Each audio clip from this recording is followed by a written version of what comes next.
Welcome to me ఇంటి నేస్తం Lavanya. Upcoming రివ్యూలోకి వెళ్ళిపోదాం. విజయాంబిక మందారం చెంపపై కొట్టగానే మందారం సైలెంట్గా ఉండకుండా విజయాంబిక చెంప పగలగొడుతుంది కదా, అలా ఒక్కసారిగా షాక్ అయిపోతుంది విజయాంబిక. ఏంటత్తయ్యా, అప్పటిలా మీరు కొడితే కొట్టించుకుంటూ మీ దగ్గర కాళ్ళ కింద చెప్పులా పడి ఉంటాననుకుంటున్నారా?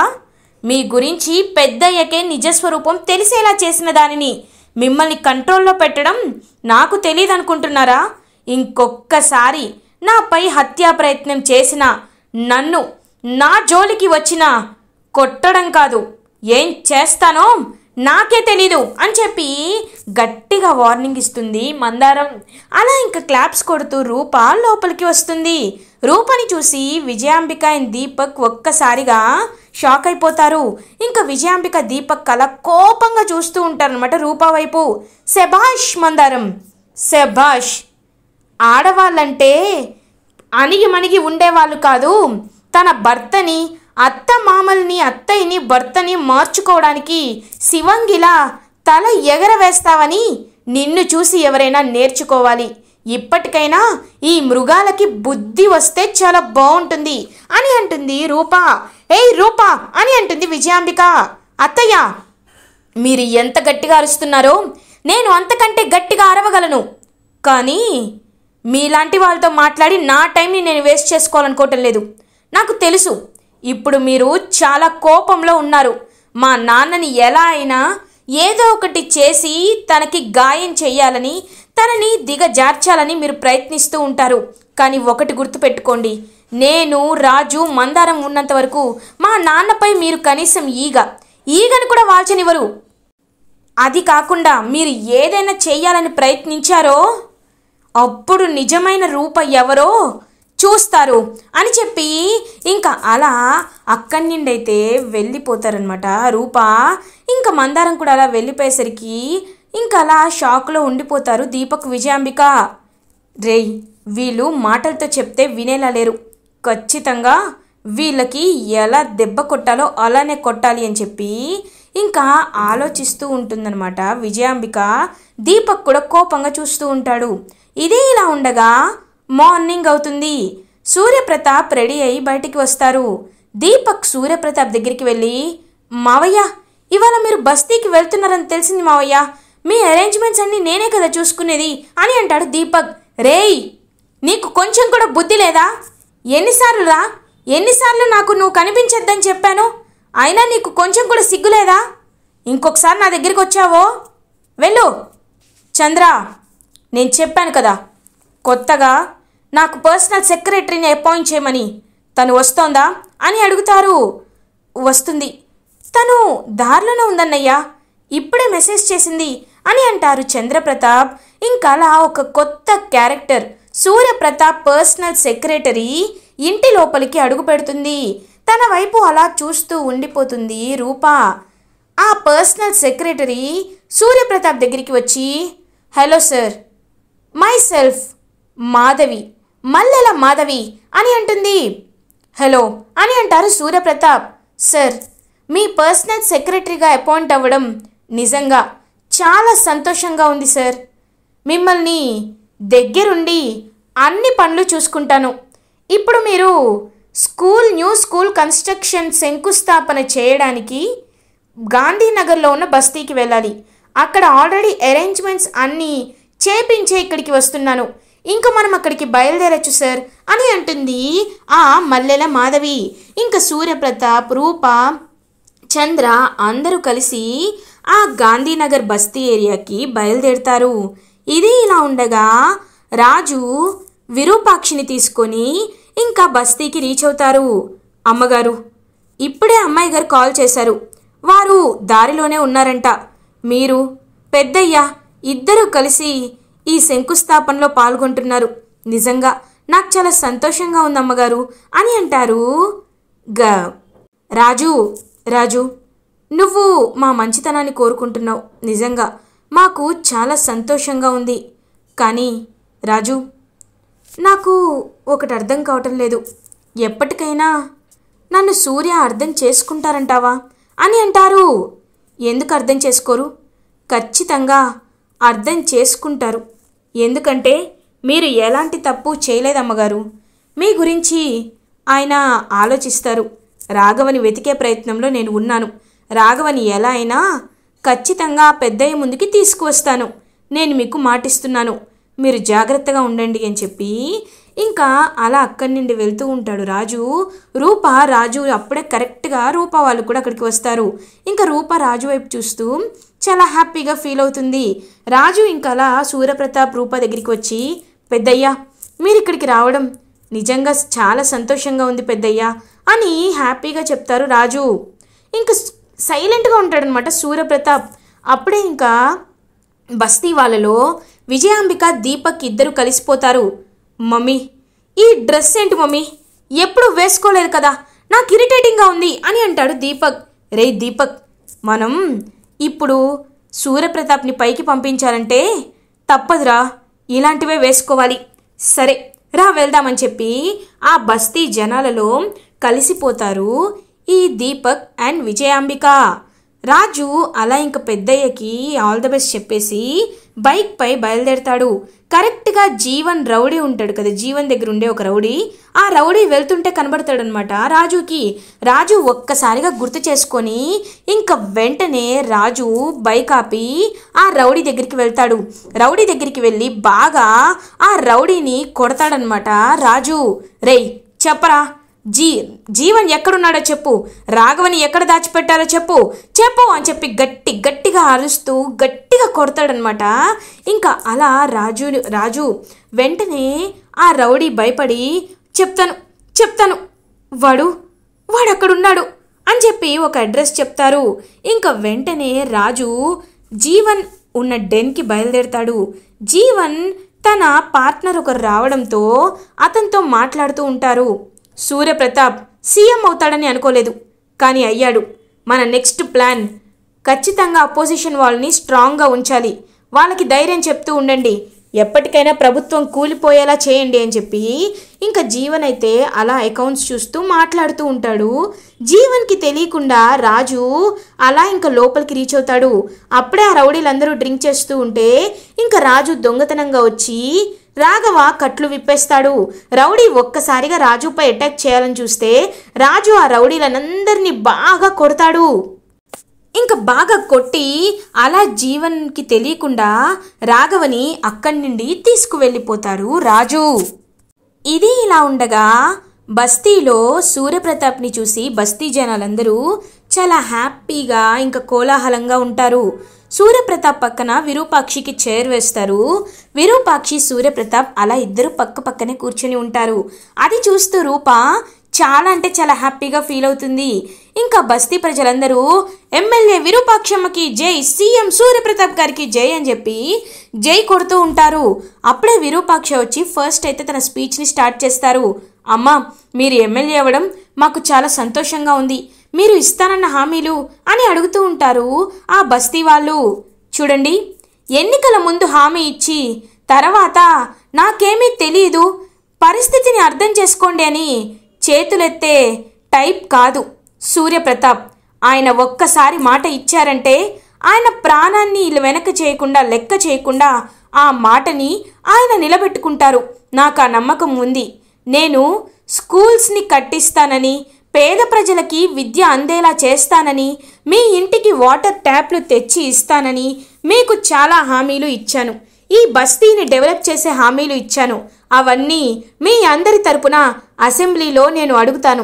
సూర్యప్రతాప్ గారు ఖచ్చితంగా ఈ రిక్వెస్ట్లన్నిటినీ యాక్సెప్ట్ చేస్తారని నేను మనస్ఫూర్తిగా కోరుకుంటున్నాను అని చెప్పి ఇంకా స్పీచ్ ఇస్తారనమాట అలా విరూపాక్షి. ఇదంతా చూస్తూ విజయాంబిక దీపక్ ఇద్దరూ జెలస్గా ఫీల్ అవుతూ ఉంటారు. సూర్యప్రతాప్ అప్పుడే ఇంకా స్టేజ్ పైకి వస్తారు. ఈ మల్లెల మాధవి సూర్యప్రతాప్ వాళ్ళ పర్సనల్ సెక్రటరీ అయితే అలా ఇంకా విరూపాక్ష వైపు కోపంగా చూస్తూ ఉంటుంది. మేడం, మీరు సార్ని సూర్యప్రతాప్ అని పేరు పెట్టి పిలుస్తున్నారు. సార్ కూడా ఏమీ అనటం లేదు. మీరు సార్కి వైఫ్ అవుతారనుకుంటా అని అంటుంది ఆ మల్లెల మాధవి కొత్త క్యారెక్టర్. ఒక్కసారిగా విరూపాక్షి ఏం చెప్పకుండా సైలెంట్గా ఉంటుంది. ఓ, గుర్తొచ్చింది మేడం, మీ ఫ్లాష్ బ్యాక్ అంతా నాకు తెలుసు మేడం. నేను పర్సనల్ సెక్రటరీగా ఉండకముందు జర్నలిస్ట్గా పనిచేశాను.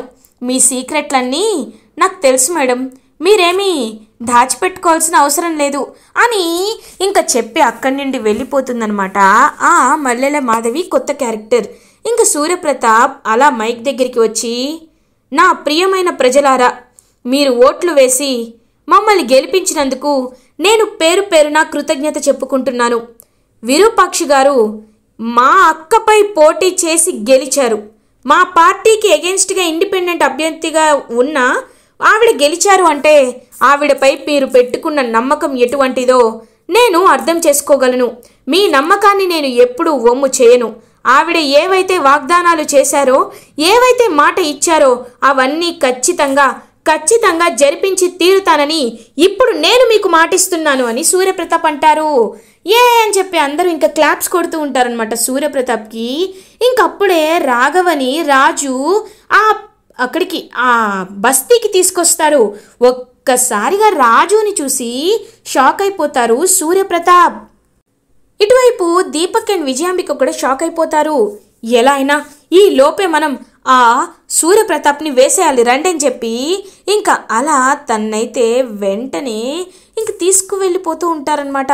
అలా కరెక్ట్గా ఒక కత్తి తీసుకొని సూర్యప్రతాప్ని పొడవాలి అనుకున్న టైంకి ఇంకా వాళ్ళు కరెక్ట్గా ఇలా పక్కకి వెళ్ళిపోతారు. పక్కకి వెళ్ళిపోయేసరికి ఇంకా సూర్యప్రతాప్ మిస్ అయిపోతాడు. మిస్ అయింది మమ్మీ, ఇప్పుడు ఏం చేయాలి అని అంటాడు దీపక్.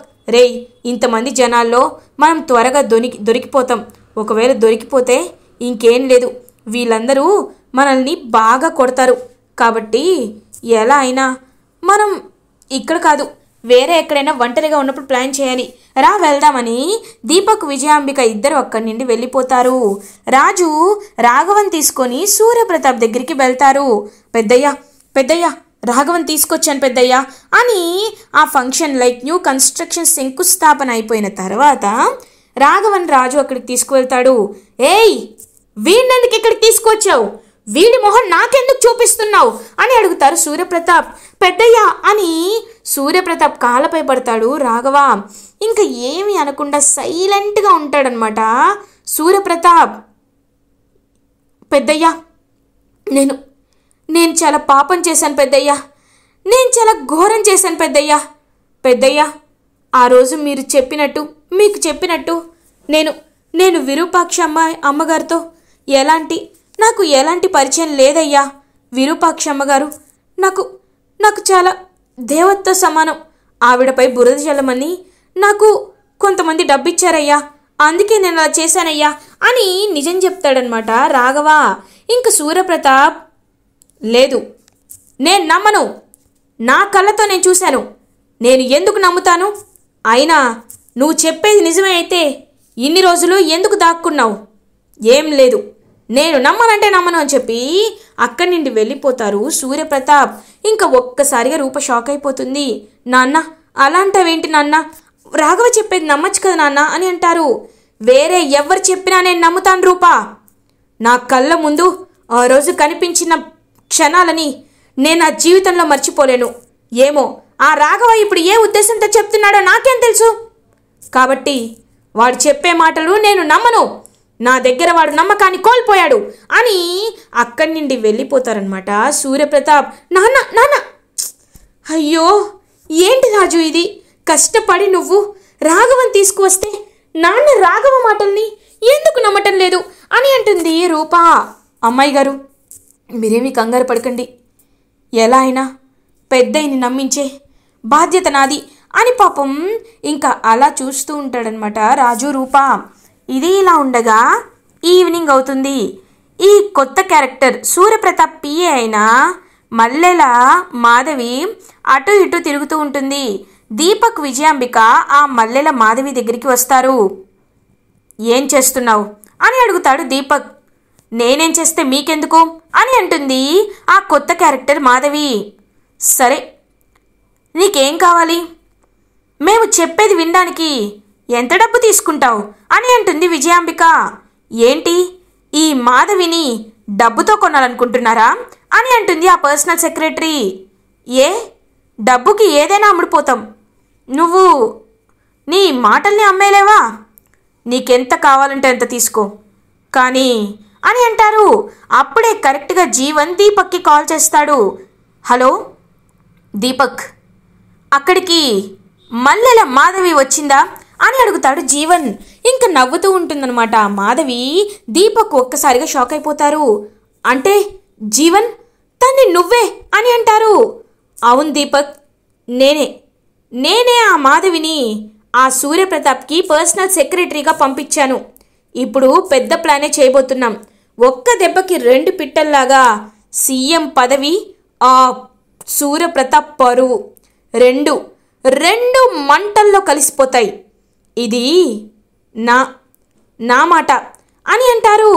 ఇంక వెంటనే చాలా హ్యాపీగా ఫీల్ అవుతారనమాట దీపక్, విజయాంబిక.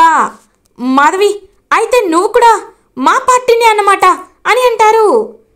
నేను మీ పార్టీనో ఆ పార్టీనో కాదు, మనీ పార్టీ. ఎవరెక్కువ డబ్బు ఇస్తే వాళ్ళ వైపు ఉంటాను అని అంటుంది ఆ మల్లెల మాధవి. సరే ఇంతకీ ఏం చేయబోతున్నావు అని అడుగుతుంది విజయాంబిక. చెప్పను, చేసి చూపిస్తాను అని అక్కడి నుండి వెళ్ళిపోతుంది ఆ మల్లెల మాధవి. ఇది ఇలా ఉండగా నైట్ అవుతుంది. సార్, నేను ఇక్కడికి కొత్తగా వచ్చాను. నేను హాస్టల్లో ఉండాలి, రూమ్స్ వెతుక్కోవాలి. కాబట్టి ఈ 1 డే మీ ఇంట్లో ఉండి రేపు మార్నింగ్ నేను నా న్యూ ఫ్లాట్కి షిఫ్ట్ అవ్వచ్చా అని అడుగుతుంది ఆ మల్లెల మాధవి. నో ప్రాబ్లం మాధవి, నువ్వు నా పర్సనల్ సెక్రటరీ కాబట్టి ఈ ఇంట్లో నిరభ్యంతరంగా ఉండొచ్చు. రూపా, తనకి గెస్ట్ రూమ్ చూపించు అని అంటారు. రండి అని చెప్పి ఇంకా అలా గెస్ట్ రూమ్ని చూపిస్తుందనమాట రూప. ఇంకా అలా చూస్తూ ఉంటుంది వాళ్ళ వైపు కోపంగా మల్లెల మాధవి. నైట్ అవుతుంది. సూర్యప్రతాప్ నిద్రపోతూ ఉంటారు, అందరూ నిద్రపోతూ ఉంటారు. ఇంకప్పుడే ఈ దీపక్ అయితే ఈ మల్లెల మాధవి ఒకటి చెప్తుంది దీపక్కి. మీరు వెంటనే మీడియా వాళ్ళని కాల్ చేయండి, వాళ్ళని ఇక్కడికి రమ్మని చెప్పండి. మీరు నాకు చేయాల్సిన హెల్ప్ ఇది ఒక్కటే అని అంటారు. వెంటనే ఇంకా అలా కాల్ చేస్తాడనమాట దీపక్. కరెక్ట్గా ఒక 15 గంటలో వచ్చేయండి అని చెప్పి మీడియా వాళ్ళకి కాల్ చేస్తాడు. ఇంకా అలా సూర్యప్రతాప్ రూమ్లోకి వెళ్తుందనమాట మల్లెల మాధవి. వెళ్ళి ఇంకా అలా సూర్యప్రతాప్ వైపు చూస్తూ ఉంటుంది. సూర్యప్రతాప్ ఒక్కసారిగా కళ్ళు తెరిచి చూసేసరికి ఇంకా మాధవిని అరుస్తూ ఉంటుందన్నమాట గట్టిగా. అని చెప్పి గట్టిగా అరుస్తూ ఇంకా రూమ్ బయటికి పరిగెట్టుకుంటూ వస్తుంది. అలా ఇంకా బాగా మొత్తం లైట్స్ అన్నీ ఆన్ అవుతాయి అనమాట. ఇంక సూర్యప్రతాప్ ఒక్కసారిగా షాక్ అయిపోతారు. సూర్యప్రతాప్ గారు, మీరు ఇలాంటి దుర్మార్గునని అనుకోలేదండి. మీ పర్సనల్ సెక్రటరీగా జాయిన్ అయినందుకు మీరు నాకు ఇంత శిక్షణ వేస్తారా అండి అని చెప్పి ఇంకా ఏడుస్తూ ఉంటుందన్నమాట ఆ కొత్త క్యారెక్టర్ మాధవి. ఒక్కసారిగా సూర్యప్రతాప్ షాక్ అయిపోతారు. నేనేమి చేయలేదు అని చెప్పి పాపం సూర్యప్రతాప్ అయితే చాలా చెప్తూ ఉన్నా మీడియా వాళ్ళందరూ ఇంకా కరెక్ట్గా ఆ టైంకి అక్కడికి వచ్చేసి ఇంకా పర్సనల్ సెక్రటరీని ఇలా ఫోర్స్ చేస్తున్నా సూర్యప్రతాప్ వీళ్ళిద్దరిపై ఏదో రూమర్స్ వస్తున్నాయి అని చెప్పి తన్నే ఎందుకు పర్సనల్ సెక్రటరీగా పెట్టుకున్నారు అని చెప్పి సూర్యప్రతాప్ పై చాలా బ్యాడ్గా అన్ని కథనాలన్నీ రాస్తూ ఉంటారనమాట మీడియా వాళ్ళు. సూర్యప్రతాప్కి అయితే చాలా చాలా బాధేస్తుంది. సూర్యప్రతాప్ చెప్పిన మాటలు ఎవ్వరు నమ్మక పాపం చాలా బాధపడుతూ ఉంటారు. నో, నేను చెప్పేది వినండి, నేను ఆవిడ్ని ఆ విధంగా చూడలేదు అని ఎంత చెప్పినా ఎవ్వరూ పట్టించుకోరు. పాపం రూపా, నాన్న నువ్వు అలాంటి వాడివి కాదని తెలుసు నాన్న, ఇదంతా ఎవరో కావాలనే చేస్తున్నారు నాన్న అని చెప్పి పాపం అలా ఇంకా చూస్తూ ఉంటుందన్నమాట రూప. ఇంకా ఏం చేయాలో అర్థం కాక పాపం చూస్తూ ఉంటారు సూర్యప్రతాప్. అదే టైంలో విరూపాక్షి ప్రెస్ మీట్ పెడుతుంది. ఒక్కసారిగా సూర్యప్రతాప్, రూప, రాజు అందరూ షాక్ అయిపోతారు. విరూపాక్షి అందరి ముందుకి వచ్చి సూర్యపై ఎన్నో రూమర్స్ వస్తున్నాయి, ఎన్నో కథనాలు వస్తున్నాయి, కానీ ఇప్పుడు నేను మీ అందరికీ ఒక విషయం బహిర్గతంగా చెప్పాలి అనుకుంటున్నాను. సూర్యప్రతాప్ నా భర్త, ఆయన చాలా మంచివాడు, ఆయన్ని అనుమానించే హక్కు ఎవ్వరికీ లేదు. సూర్యపై నాకు ఆ నమ్మకం ఉంది. ఇదంతా ఎవరో చేస్తున్న కుట్ర, కానీ సూర్య అలా బిహేవ్ చేసే మనిషే కాదు అని చెప్పి ఇంకా అందరి ముందు స్ట్రాంగ్గా చెప్తుంది. ఇంకా అలా స్ట్రాంగ్గా చెప్తుందన్నమాట విరూపాక్షి. ఒక్కసారిగా విరూపాక్షిని చూస్తూ ఉండిపోతారు సూర్యప్రతాప్. నేను తన్ని అనుమానించాను, అవమానించాను, కనీసం దగ్గరికి కూడా రానివ్వలేదు, కానీ నాపై తనకి ఇంతలా నమ్మకం ఉందంటే ఇదే భార్యాభర్తల బంధమా? తను కూడా తప్పు చేయకపోయినా ఇలా నాలాగే శిక్ష అనుభవించిందా అని అప్పుడు ఆలోచనలో పడతారు సూర్యప్రతాప్. ఇలా ఎపిసోడ్ ఎండ్ అవుతుంది. ఫర్దర్ ఎపిసోడ్ రివ్యూస్ ముందుగా మీకు కావాలి అనుకుంటే మా ఛానల్ని సబ్స్క్రైబ్ చేసుకోండి. Thanks for watching.